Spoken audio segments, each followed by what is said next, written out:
ನಮಸ್ತೆ ಎಲ್ಲರಿಗೂ. Welcome to Shruti edu centre. ಇಂದಿನ ತರಗತಿಯಲ್ಲಿ ರೂಪಕ ಅಲಂಕಾರದ ಬಗ್ಗೆ ತಿಳಿದುಕೊಳ್ಳೋಣ. ವಿಡಿಯೋನ ಸ್ಕಿಪ್ ಮಾಡಿ ಸಂಪೂರ್ಣವಾಗಿ ನೋಡಿ, ಇದರಿಂದ ನಿಮಗೆ ರೂಪಕ ಅಲಂಕಾರದ ಬಗ್ಗೆ ಮಾಹಿತಿ ದೊರೆಯುತ್ತದೆ.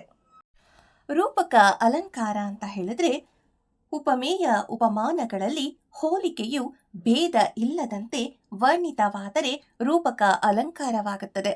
ಅಂದ್ರೆ ಇಲ್ಲಿ ಉಪಮೇಯ ಉಪಮಾನ ಅಂತ ನಾವು ತಗೊಂಡಾಗ ಅದರಲ್ಲಿ ಯಾವುದೇ ರೀತಿಯ ಭೇದ ಇರಬಾರ್ದು. ಉಪಮೇಯದಲ್ಲೇ ಉಪಮಾನ ಅನ್ನುವಂಥದ್ದು ಹಡಕವಾಗಿರುತ್ತೆ. ಅದನ್ನ ನಾವು ರೂಪಕ ಅಲಂಕಾರ ಅಂತ ಕರಿತೀವಿ.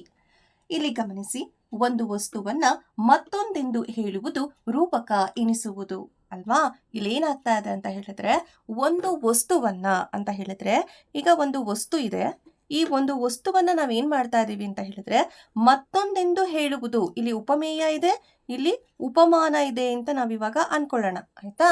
ಇಲ್ಲಿ ಉಪಮೇಯದಲ್ಲೇ ಈ ಉಪಮಾನ ಅನ್ನುವಂಥದ್ದು ಕೂಡ ಏನಾಗಿರುತ್ತೆ, ಇದು ಹಡಕವಾಗಿರುತ್ತೆ. ಇದನ್ನ ನಾವು ರೂಪಕ ಅಲಂಕಾರ ಅಂತ ಕರಿತೀವಿ. ಯಾವ ರೀತಿ? ಇಲ್ಲಿ ಉದಾಹರಣೆ ನೋಡಿ, ಮನೆಯೇ ಮಂತ್ರಾಲಯ. ನೋಡಿ, ಮನೆ ಎನ್ನುವಂಥದ್ದು ಉಪಮೇಯ ಆಗತ್ತೆ, ಮಂತ್ರಾಲಯ ಅನ್ನುವಂಥದ್ದು ಉಪಮಾನ ಆಗತ್ತೆ. ಹಾಗಿದ್ರೆ ಮನೆ ಎನ್ನುವಂಥದ್ದು, ಮನೆ ಅಂದ್ರೆ ಏನು? ಅದು ಮಂತ್ರಾಲಯ ಅಲ್ವಾ. ಮನೆನೇ ಮಂತ್ರಾಲಯ ಅಂತ ಹೇಳ್ತಾ ಇದ್ದಾರೆ. ಇಲ್ಲಿ ಹೋಲಿಕೆ ಮಾಡ್ತಾ ಇಲ್ಲ ಅವರು. ಏನ್ ಮಾಡ್ತಾ ಇದ್ದಾರೆ? ಮನೆನೇ ಮಂತ್ರಾಲಯ ಅಂತ ಹೇಳ್ತಾ ಇದ್ದಾರೆ ಅಲ್ವಾ. ಸೊ ಹಾಗಾಗಿ ಇಲ್ಲಿ ಉಪಮೇಯನೇ ಉಪಮಾನ ಅಂತ ಹೇಳುವಂಥದ್ದು ಇದೆಯಲ್ಲ, ಅದನ್ನ ನಾವು ರೂಪಕ ಅಲಂಕಾರ ಅಂತ ಕರಿತೀವಿ. ತಾಯಿಯೇ ದೇವರು ಅಂತ ಇದೆ ಅಲ್ವಾ. ಇಲ್ಲಿ ತಾಯಿನೇ ದೇವರು ಅಂತ ಹೇಳ್ತಾ ಇದ್ದಾರೆ ಅಲ್ವಾ. ಸೊ ಉಪಮೇಯ ಏನಾಗ್ತಾ ಇದೆ ಇಲ್ಲಿ? ಅದೇ ಉಪಮಾನವೂ ಕೂಡ ಆಗ್ತಾ ಇದೆ. ವಿದ್ವಾಂಸನಾದ ಆತನು ಸಾಕ್ಷಾತ್ ಸರಸ್ವತಿ ಅಂತ ಇದೆ ಅಲ್ವಾ. ನೋಡಿ, ಇಲ್ಲಿ ವಿದ್ವಾಂಸನನ್ನ ಅವ್ರು ಏನಂತ ಹೇಳ್ತಾ ಇದ್ದಾರೆ? ಅವರು ಹೋಲಿಕೆ ಮಾಡ್ತಾ ಇಲ್ಲ, ಅವನೇ ಅಂತ ಹೇಳ್ತಾ ಇದ್ದಾರೆ ಅಲ್ವಾ. ಸೊ ವಿದ್ವಾಂಸ ಅಂತ ಹೇಳಿದ್ರೆ ಅವನು ಸರಸ್ವತಿ ಅಂತಾನೆ ಅವನು ಹೇಳುವಂತದನ್ನ ನಾವಿಲ್ಲಿ ನೋಡ್ತಾ ಇದೀವಿ. ಇದನ್ನ ನಾವು ರೂಪಕ ಅಲಂಕಾರ, ಉಪಮೇಯನೇ ಉಪಮಾನ ಅಂತ ಹೇಳುವಂತದನ್ನ ನಾವಿಲ್ಲಿ ನೋಡ್ತಾ ಇದ್ದೀವಿ. ಹಾಗಿದ್ರೆ ನಾವೆಲ್ಲ ರೂಪಕ ಅಲಂಕಾರವನ್ನ ಬರಿಬೇಕಾದ್ರೆ ಈ ವರ್ಡ್ನ ನಾವು, ಈ ಪದವನ್ನು ನಾವಿಲ್ಲಿ ತಗೊಳ್ತಾ ಇರ್ತೀವಿ ಅಲ್ವಾ. ಅಭೇದ ರೂಪಕ ಅಲಂಕಾರ. ಏನಿದು ಅಭೇದ? ಅಭೇದ ಅಂತ ಹೇಳ್ತಾರಲ್ಲ, ಏನಿದು ಅಭೇದ ಅಂತ ಹೇಳಿದ್ರೆ ವರ್ಣಿಸುವ ವಸ್ತುವು ಇನ್ನೊಂದರಂತೆ ಇದೆ ಎಂದು ಹೇಳದೆ ಎರಡು ವಸ್ತುಗಳು ಅಂದರೆ ಉಪಮೇಯ ಉಪಮಾನಗಳೆರಡು ಒಂದೇ ಎಂದು ಭೇದವಿಲ್ಲದೆ ಹೇಳುವುದಾಗಿದೆ. ಇಲ್ಲೇನು ಹೇಳ್ತಾ ಇದ್ದಾರೆ ಅಂತ ಹೇಳಿದ್ರೆ, ಅಭೇದ ಅಂದ್ರೇನು? ಭೇದ ಇಲ್ಲದೆ ಇರುವಂತದ್ದನ್ನ ನಾವು ಅಭೇದ ಅಂತ ಕರ್ಕೊಳ್ತೀವಿ. ಅಂದ್ರೆ ನಾವ್ ಏನೋ ಒಂದು ವಸ್ತುವನ್ನ ವರ್ಣಿಸ್ತಾ ಇದೀವೋ ಆ ವಸ್ತು ಇನ್ನೊಂದರಂತೆ ಇದೆ ಅಂತ ನಾವು ಹೇಳ್ತಾ ಇಲ್ಲ ಅಲ್ವಾ. ಒಂದು ವಸ್ತು ಇನ್ನೊಂದು ತರ ಅದು ಇದೆ ಅಂತ ನಾವು ಹೇಳ್ತಾ ಇಲ್ಲ, ಆ ವಸ್ತು ಏನಾಗಿದೆ?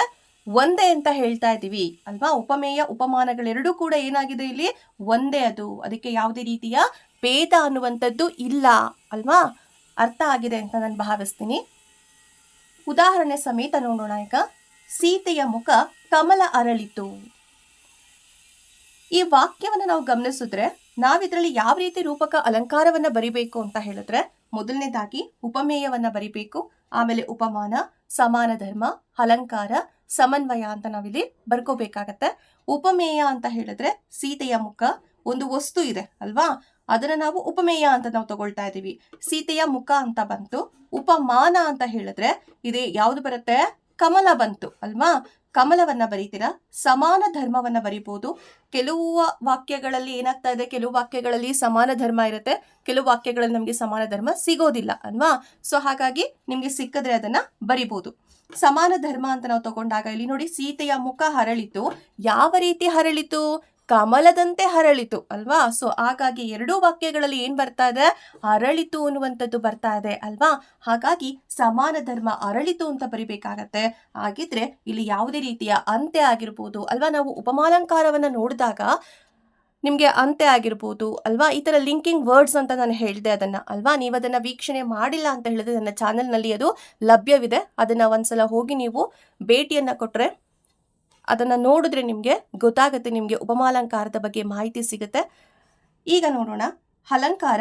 ಇದು ರೂಪಕ ಅಲಂಕಾರ ಅಂತ ನಾವಿಲ್ಲಿ ಹೇಳ್ಬೋದು. ಈ ರೀತಿ ಯಾವುದೇ ರೀತಿಯ ಅಂತೆ ಈ ತರ ವರ್ಡ್ಸ್ ಶಬ್ದಗಳು ಬಂದಿಲ್ಲ ಅಂತ ಹೇಳಿದ್ರೆ ನಾವು ಅದನ್ನ ರೂಪಕ ಅಲಂಕಾರ ಅಂತ ಗುರುತಿಸಬಹುದಾಗಿರುತ್ತೆ. ಮತ್ತೆ ಇನ್ನೊಂದೇನು ಅಂತ ಹೇಳಿದ್ರೆ ಇಲ್ಲಿ ಗಮನಿಸ್ಕೋಬೇಕು ನೀವು, ಸೀತೆಯ ಮುಖ ಏನಾಗಿದೆ? ಕಮಲವೇ ಆಗಿದೆ ಅಂತ ಹೇಳ್ತಾ ಇದ್ದಾರೆ ಇಲ್ಲಿ ಅಲ್ವಾ. ಉಪಮೇಯ ಉಪಮಾನ ಒಂದೇ ಬರ್ತಾ ಇದೆ, ಅದನ್ನ ನೀವು ಮುಖ್ಯವಾಗಿ ಗಮನಿಸಬೇಕಾಗಿರುವಂಥದ್ದು. ಉಪಮೇಯ ಉಪಮಾನ ಬೇರೆ ಬೇರೆ ಅಲ್ಲ, ಅವೆರಡು ಕೂಡ ಒಂದೇ ಆಗಿದೆ.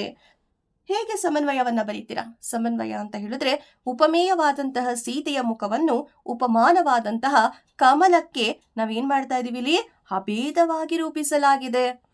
ನಾವು ಪರೀಕ್ಷೆಗಳಲ್ಲಿ ಬರಿಬೇಕಾದ್ರೆ ಈ ರೀತಿಯಲ್ಲೇ ನಾವೇನ್ ಮಾಡ್ಬೇಕಾಗತ್ತೆ, ಬರಿಬೇಕಾಗತ್ತೆ. ಈ ರೀತಿ ಬರೆದ್ರೆ ಮಾತ್ರ ನಿಮ್ಗೆ ಏನಾಗತ್ತೆ, ಸಂಪೂರ್ಣವಾದಂತಹ ಅಂಕಗಳನ್ನು ನಿಮ್ಗೆ ಲಭಿಸೋದಕ್ಕೆ ನಿಮ್ಗೆ ಸಹಾಯ ಆಗತ್ತೆ.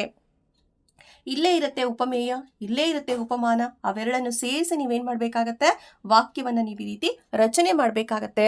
ರೂಪಕ ಅಲಂಕಾರವನ್ನ ಬರಿಬೇಕಾದ್ರೆ ಈ ಅಭೇದ ಅನ್ನುವಂತಹ ವರ್ಡ್ನ ನೀವೇನ್ ಮಾಡ್ಬೇಕು, ನೆನ್ಪಲ್ಲಿ ಅದನ್ನ ಇಟ್ಕೊಂಡು ಅದನ್ನ ಬರಿಬೇಕಾಗತ್ತೆ. ಇಲ್ಲಿ ಇನ್ನೊಂದು ಉದಾಹರಣೆಯನ್ನ ನೋಡೋಣ. ಹಳ್ಳಿರಿ ಯುಟಿಪ್ಪ ಎಮ್ಮ ಹೊಡಲ ಬೇಗೆಯ ಬೆಂಕಿಯುರಿ ನಿನ್ನ ನಿರಿಯದೆ ಪೇಳು ವಿಶ್ವಾಮಿತ್ರ. ನೋಡಿ, ಈ ರೀತಿ ವಾಕ್ಯಗಳನ್ನು ನಮಗೆ ಕೊಟ್ಬಿಡ್ತಾರೆ. ಮೊದಲಿಗೆ ವಾಕ್ಯವನ್ನ ನಾವು ಅರ್ಥೈಸ್ಕೋಬೇಕಾಗತ್ತೆ. ಇಲ್ಲಿ ಯಾವ ರೀತಿ ಕೊಟ್ಟಿದ್ದಾರೆ ಅಂತ ನೋಡ್ಕೊಳ್ಳಿ. ಮೊದಲನೇದಾಗಿ ಇಲ್ಲಿ ನೋಡಿ, ಉಪಮೇಯ ಏನ್ ಬರಿಬೋದಾಗಿರುತ್ತೆ, ಹೊಡಲ ಬೇಗೆಯನ್ನ ನಾವಿಲ್ಲಿ ಬರಿಬೋದಾಗಿರತ್ತೆ ಅಲ್ವಾ. ಯಾಕೆ ಅಂದ್ರೆ ಹೊಡಲ ಬೇಗೆ ಅಂದ್ರೇನು, ನಮ್ಮ ಹೊಟ್ಟೆ ಒಳಗಡೆ ಇರುವಂತಹ ಬೆಂಕಿ ಅಂತ ಅಲ್ವಾ. ಸೊ ಆ ಬೆಂಕಿ ಏನಾಗ್ತಾ ಇದೆ, ಇಲ್ಲಿ ಬೆಂಕಿ ಉರಿ ಅಂತಾನೆ ಬಂದಿದೆ ಅಲ್ವಾ. ಸೊ ಇಲ್ಲಿ ಏನಾಗ್ತಾ ಇದೆ, ನಮ್ಮ ಹೊಟ್ಟೆ ಒಳಗಡೆ ಇರುವಂತಹ ಉರಿ ಅಂದ್ರೆ ಇಲ್ಲಿ ಯಾವುದಕ್ಕೆ ತಗೊಂಡಿದ್ದಾರೆ ಅಂತ ಹೇಳಿದ್ರೆ, ಇದು ಅಯೋಧ್ಯೆಯ ಪ್ರಜೆಗಳ ಒಂದು ಹೊಡಲ ಬೇಗೆಗೆ ಇದು ಸಂಬಂಧಪಟ್ಟದ್ದಾಗಿರುತ್ತೆ. ಇದು ನೀವು ಪದ್ಯವನ್ನ ಓದಿದಾಗ ನಿಮ್ಗೆ ಇದು ಅರ್ಥ ಆಗತ್ತೆ. ಇಲ್ಲಿ ಗಮನಿಸೋದಾದ್ರೆ ಈ ಒಡಲ ಬೇಗೆ ಅನ್ನುವಂಥದ್ದು ಏನಾಗ್ತಾ ಇದೆ, ಬೆಂಕಿಯುರಿನೇ ಆಗಿದೆ ಅನ್ನುವಂಥದ್ದನ್ನ ಇಲ್ಲಿ ಹೇಳುವಂಥದ್ದಾಗಿದೆ. ಹಾಗಾಗಿ ಉಪಮೇಯ ಅನ್ನುವಂಥದ್ದು ಹೊಡಲ ಬೇಗೆ ಬರುತ್ತೆ, ಉಪಮಾನ ಅನ್ನುವಂಥದ್ದು ಬೆಂಕಿಯುರಿ ಆಗತ್ತೆ. ಇದು ಯಾವ ಅಲಂಕಾರ ಆಗಿರುತ್ತೆ, ರೂಪಕ ಅಲಂಕಾರ. ಹೇಗೆ ಸಮನ್ವಯವನ್ನ ಬರೀತೀರಾ, ಉಪಮೇಯವಾದಂತಹ ಅಯೋಧ್ಯೆಯ ಪ್ರಜೆಗಳ ಒಡಲ ಬೇಗೆಯನ್ನು ಉಪಮಾನವಾದಂತಹ ಬೆಂಕಿಯ ಉರಿಗೆ ಅಭೇದವಾಗಿ ಇಲ್ಲಿ ರೂಪಿಸಲಾಗಿದೆ ಅಲ್ವಾ.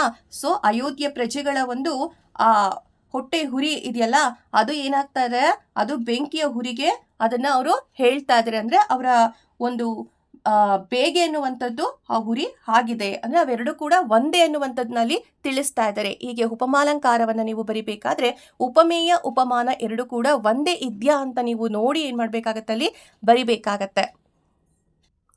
ಇದಿಷ್ಟು ರೂಪಕ ಅಲಂಕಾರದ ಬಗ್ಗೆ ಮಾಹಿತಿಯಾಗಿದ್ದು ಫ್ರೆಂಡ್ಸ್, ನೀವು ಇನ್ನೊಂದಷ್ಟು ಉದಾಹರಣೆಗಳನ್ನು ತಗೊಂಡು ಮಾಡೋದ್ರಿಂದ ಇನ್ನಷ್ಟು ಸುಲಭವಾಗಿ ನೀವು ಇದನ್ನ ಅರ್ಥ ಮಾಡ್ಕೋಬಹುದಾಗಿರತ್ತೆ. ಏನಾದರೂ ಡೌಟ್ಸ್ ಇದ್ರೆ ಇದರಲ್ಲಿ ಕಮೆಂಟ್ಸ್ ಮಾಡಿ. ಇದರ ಬಗ್ಗೆ ಇನ್ನೊಂದಷ್ಟು ಮಾಹಿತಿ ಬೇಕು ಅಂತ ಹೇಳಿದ್ರೆ ಅಥವಾ ಉದಾಹರಣೆಗಳ ಸಮೇತ ಇನ್ನೊಂದಷ್ಟು ತಿಳಿಸ್ಕೊಡ್ಬೇಕು ಅಂತ ಹೇಳಿದ್ರೆ ಖಂಡಿತ ತಿಳಿಸ್ಕೊಡ್ತೀವಿ. ಈ ವಿಡಿಯೋ ಇಷ್ಟವಾಗಿದ್ದಲ್ಲಿ ಲೈಕ್ ಬಟನ್ ಒತ್ತೋದನ್ನ ಮರೆಯದಿರಿ. ಈಗಲೇ ಸಬ್ಸ್ಕ್ರೈಬ್ ಆಗಿ. ಇಲ್ಲಿಯ ತನಕ ನಮ್ಮ ಚಾನೆಲ್ನ ವೀಕ್ಷಣೆ ಮಾಡಿದ್ದಕ್ಕಾಗಿ ನಿಮ್ಮೆಲ್ಲರಿಗೂ ಹೃತ್ಪೂರ್ವಕವಾದಂತಹ ಧನ್ಯವಾದಗಳು. Thank you.